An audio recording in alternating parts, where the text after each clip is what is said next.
All right, so Lassen National Volcanic Park. The original intent had been to do a snowshoe here to this point, which is one of the summertime car camping grounds. But as you can see, there's no snow. So I was actually able to drive here because I have a high ground clearance vehicle, and so I'm actually just going to hike from here and do an overnight hike. Probably just hike in. Again, my plan had been, this place isn't huge. My plan had been to be snowshoeing cross country, so I didn't have very long distance goals. So it's going to be a shorter hike, but I'll just cover a lot of ground. The main reason I'm showing you this is because I wanted to show you how I've configured everything. I'm running 2 Nalgene's and no hydration bladder. I didn't especially like the hydration bladder system. Well, that's just something on me in general. I've been moving away from them. So I've got a Nalgene on either side. This one's also got my Snow Peak titanium cup in there that I'll be using. I've got my fuel.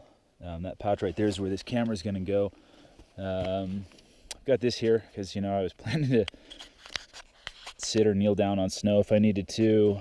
My shovel, in the off chance I set my camp up on some snow, I'll level it out. My gaiters are in the shovel pouch, so I can pull them out if I do encounter some snow. I'm not even going to bring the snowshoes with me. I've got some 4-spike crampons that are also in this pouch that I can pull out if need be, if I encounter some snow that I can't go around. See, so I've got my soft shell on the top where I can get to it. That works out pretty well with this pack. I'm pretty filled to the gills. That J-zip was a huge help in getting all the stuff situated, and in a way that I can get it out. Again, nothing revolutionary. Other packs do that, but I do think it's executed well.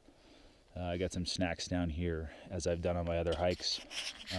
Some extra steaks. I just kind of threw those in to play around with. My other Nalgene, which I managed to sort of twist and lock in. I wasn't able to do that with the other one because I have the fuel bottle in there as well. So we'll see how those two compare as I go down the trail. Internal loadout's been about the same as the other hikes that I already showed you. 4-season tent in there, sleeping bag, pad. Except I put a bear can in this time. It was a bit of a tight squeeze with the gosh, I forgot the name of it. The large clear ones. I think the Garcia would work a lot better with the shape for this one, either vertically or I think it would fit horizontally in the bottom. I don't have a Garcia, but that's what I think would work better. Same stuff in the top, maps. I got my gloves, headlamp, warm hat. And yeah, that's about it. I did notice, and I'll point this out when I'm playing around with it again, when I open it up, at the bottom where the frame interfaces with the pack, it had been held together with some duct tape, and that's starting to separate, and that is kind of in the area where I was noticing some pressure on the first hike in the lumbar region where that frame pole, the aluminum frame pole stay is terminating. On the last hike I didn't notice anything. We'll see what's going on, if anything happens with it this time. And I'll check that out once I've unpacked the stuff when I get to camp. Cool.